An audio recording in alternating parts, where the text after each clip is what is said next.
Indian football ആരാധകർ കാത്തിരുന്ന meeting കഴിഞ്ഞപ്പോൾ ISLന്റെ പ്രശ്നം പരിഹരിക്കുന്നതിന് വേണ്ടി ഓൾ ഇന്ത്യ ഫുട്ബോൾ ഫെഡറേഷൻ നിയമിച്ച 3 അംഗ സംഘം മുന്നോട്ട് വെച്ചത് 2 പ്രപ്പോസലാണ്. ഒന്ന്, നമ്മൾ നേരത്തെ അറിഞ്ഞ 2 തിരഞ്ഞെടുക്കപ്പെട്ട വേദികൾ 2 ഗ്രൂപ്പുകളായി ടീമുകളെ തിരിച്ച് ലീഗ് ഘട്ടത്തിൽ ടീമുകൾ പരസ്പരം ഏറ്റുമുട്ടുകയും പിന്നീട് ഗ്രൂപ്പിൽ ഏറ്റവും കൂടുതൽ പോയിന്റ് നേടുന്ന 4 ടീമുകൾ അടുത്ത റൗണ്ടിലേക്കും അവസാന 3 സ്ഥാനത്ത് വരുന്നവർ റെലഗേഷൻ ഫൈറ്റ് ചെയ്യുമ്പോൾ അടുത്ത ഘട്ടത്തിലേക്ക് എത്തിയ ടീമുകൾ പരസ്പരം സിംഗിൾ ലെഗ് മാച്ച് കളിച്ച് ഇവഞ്ച്വലി ചാമ്പ്യന്മാരെ കണ്ടെത്തും. പ്രപ്പോസൽ 2-ൽ റാൻഡമായിട്ട് ടീമുകൾക്ക് home and away single leg match കളിക്കും. എല്ലാ ടീമുകൾക്കും 6 മുതൽ 7 വരെ ഹോം ആൻഡ് എവേ മത്സരങ്ങൾ ഉണ്ടായിരിക്കും. ഒടുവിൽ ഏറ്റവും അധികം പോയിന്റ് നേടുന്ന ടീം ചാമ്പ്യന്മാരാവും. അങ്ങനെ 2 പ്രപ്പോസൽസ് ആണ് ഓൾ ഇന്ത്യ ഫുട്ബോൾ ഫെഡറേഷൻ ISLന്റെ പ്രശ്നം പരിഹരിക്കുന്നതിന് വേണ്ടി നിയമിച്ച കമ്മിറ്റി മുന്നോട്ട് വെച്ചിട്ടുള്ളത്. എന്നാൽ ഇവ രണ്ടും താൽക്കാലിക പരിഹാരം മാത്രമാണ്. ക്ലബ്ബുകൾക്ക് വേണ്ടത് ലോങ് ടേം പരിഹാരമാണ്.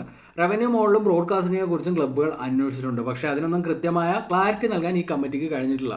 സോ ബാക്കി കാര്യങ്ങൾ ചർച്ച ചെയ്യുന്നതിന് വേണ്ടി കമ്മിറ്റി മെമ്പേഴ്സ് ക്ലബ് പ്രതിനിധികളുമായിട്ട് വരുന്ന 26-ന് വീണ്ടും ഒരു മീറ്റിംഗ് ഷെഡ്യൂൾ ചെയ്തിട്ടുണ്ട്. ചുരുക്കി പറഞ്ഞിട്ടുണ്ടെങ്കിൽ ഇന്നത്തെ മീറ്റിംഗ് കൊണ്ട് കാര്യമായിട്ടുള്ള പുരോഗതിയൊന്നും ഇന്ത്യൻ സൂപ്പർ ലീഗിന്റെ കാര്യത്തിൽ ഉണ്ടായിട്ടില്ല. എന്നാൽ 2 പ്രപ്പോസൽ മുന്നോട്ട് വെച്ചിട്ടുണ്ട്. ഇതിൽ ഏത് പ്രപ്പോസലിലാണ് അടുത്ത സീസൺ ISL നടക്കുക എന്നുള്ളതൊക്കെ കാത്തിരുന്ന് കാണണം.